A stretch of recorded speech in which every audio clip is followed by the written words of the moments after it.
Ever wondered what was like to eat when your next meal could be days away? No pizza delivery, no microwaves, and certainly no DoorDash.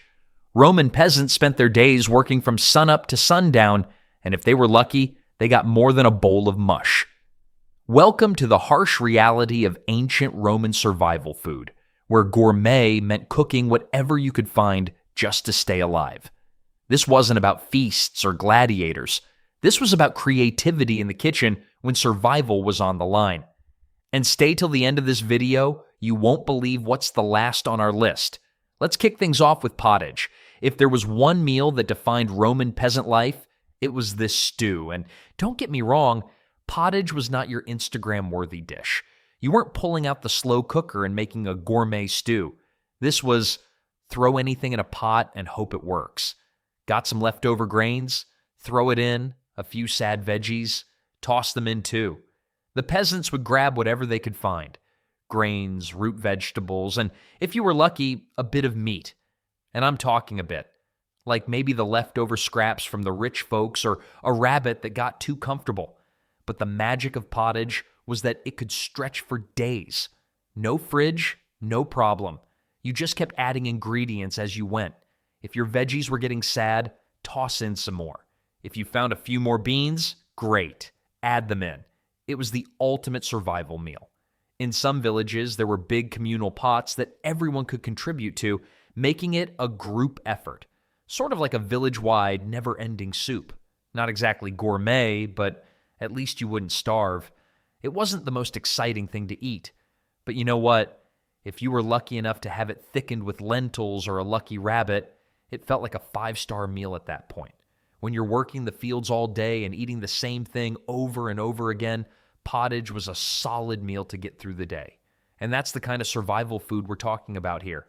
But let's not get too comfortable with the idea of hearty stews, because there was something even worse lurking around the corner: gruel. And trust me, when I say worse, I mean it.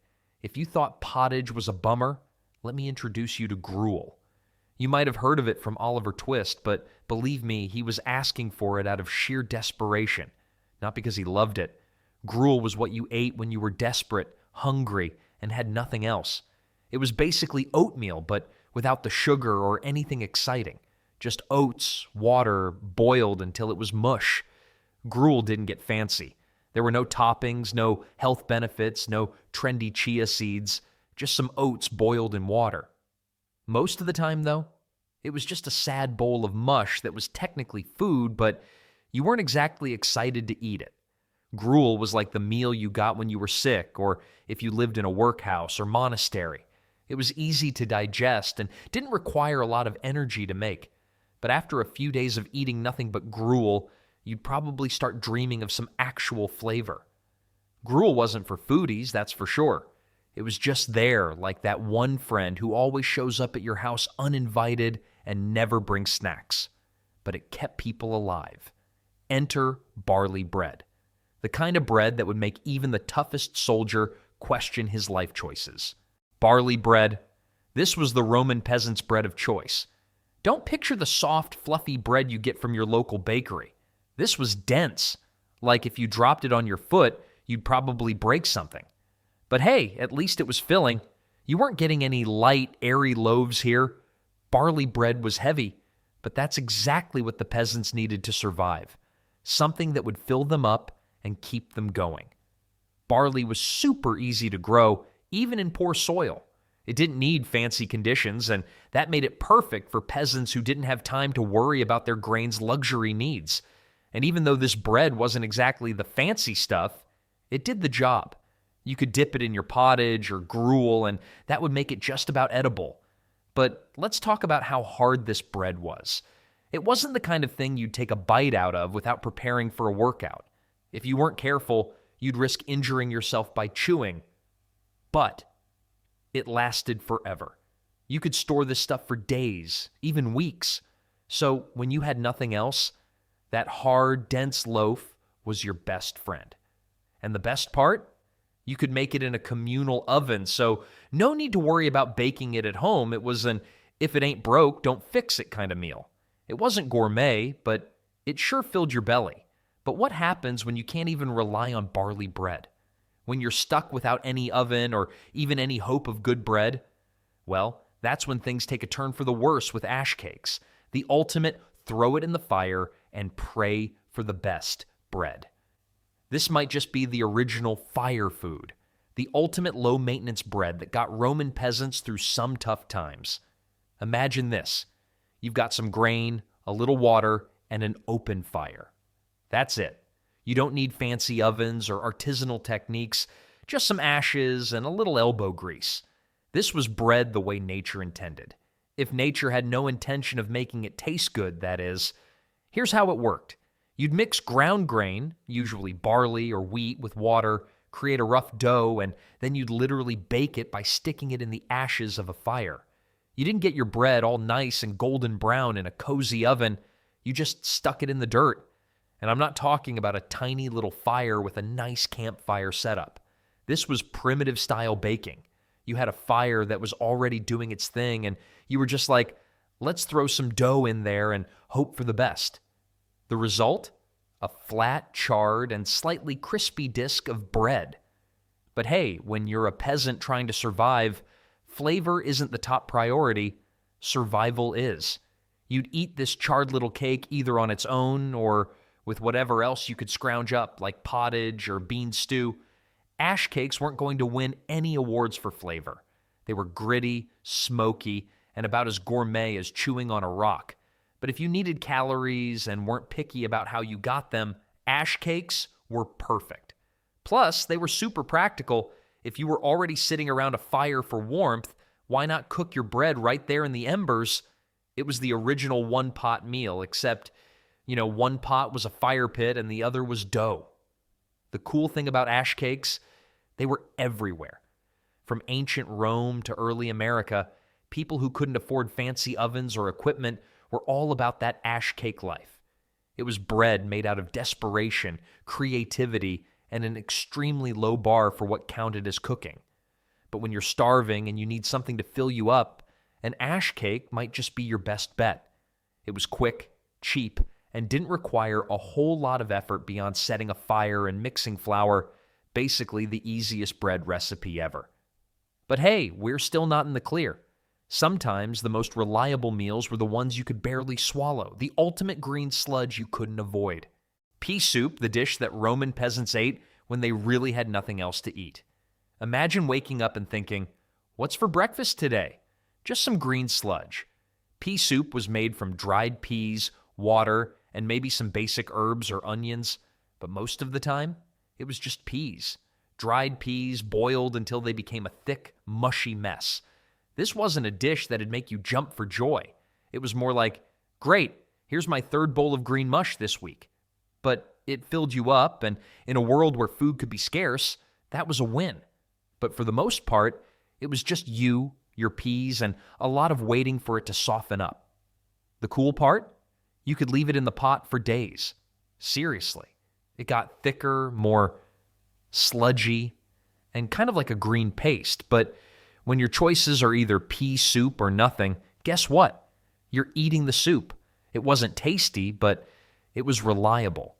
But when pea soup just didn't cut it, the peasants would turn to something with a little more energy. Let's talk about bean stew, the meal that gave them the strength to keep going. And this is where the peasants truly got their protein. Beans were the staple of any peasant diet, and bean stew was the ultimate meal for keeping that energy up. Honestly, beans were so important, they were basically the Roman version of get your protein, no matter what. You didn't need anything fancy to make it. Just toss some beans into a pot with water, throw in some garlic, onions, herbs, whatever you could get your hands on. Most of the time, it was just beans. You could let it simmer all day, add more water if needed, and keep it going for hours. There's no fast food in ancient Rome, but you'd sure get some satisfaction out of your long, slow-simmering bean stew. Sure, it wasn't the most glamorous meal, but it was nutritious, and it got the job done. The beauty of bean stew was its simplicity. You didn't need to be a chef, you just needed beans and time. You could eat it as is or scoop it up with your trusty barley bread, which let's be honest, was probably getting kind of tough by now. This wasn't something you'd find on the menu at a fancy Roman banquet, but hey, it kept peasants alive, which was the point. And you know what?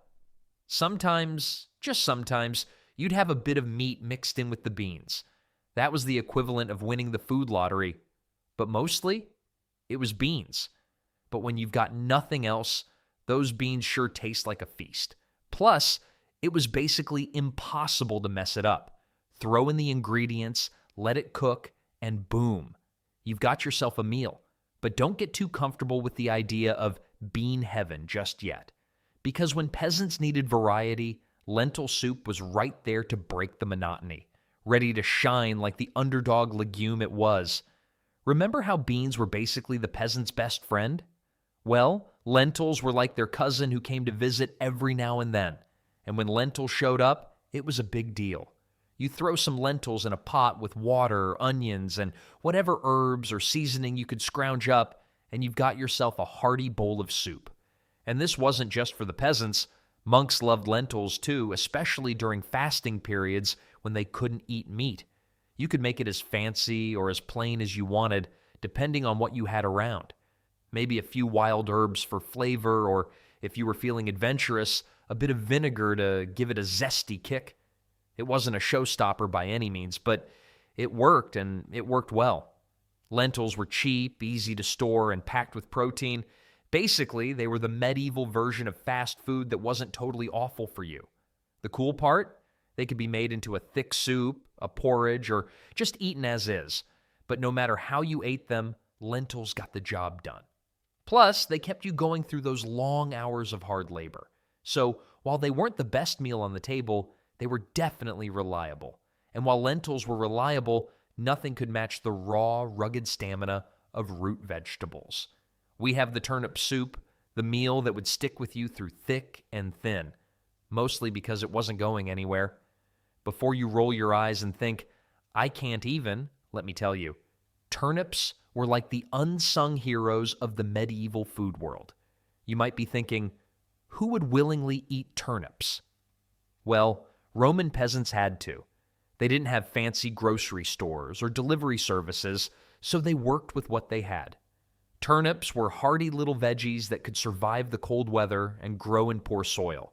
So they were perfect for peasants who didn't have the luxury of picking and choosing.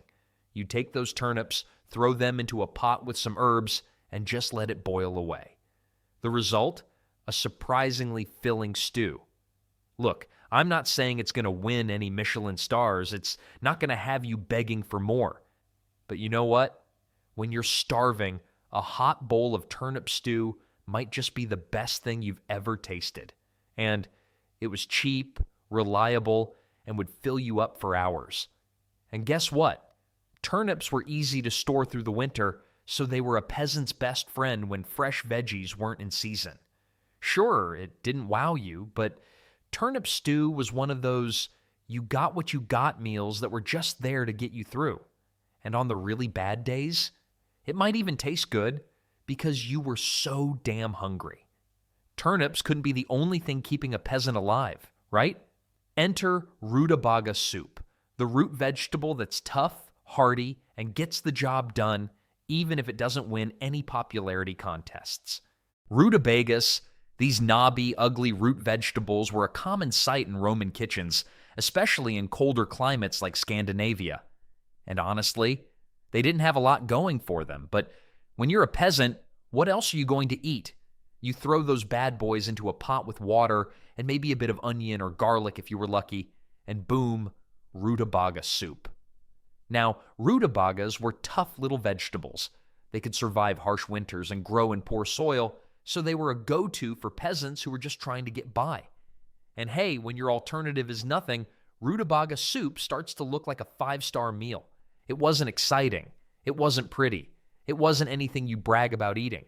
But when you're cold, hungry, and scraping by, you learn to appreciate the little things. And rutabaga soup? It was cheap, filling, and packed with nutrients.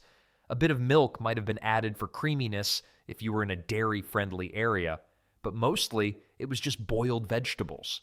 It might not have been glamorous, but at least it kept you alive.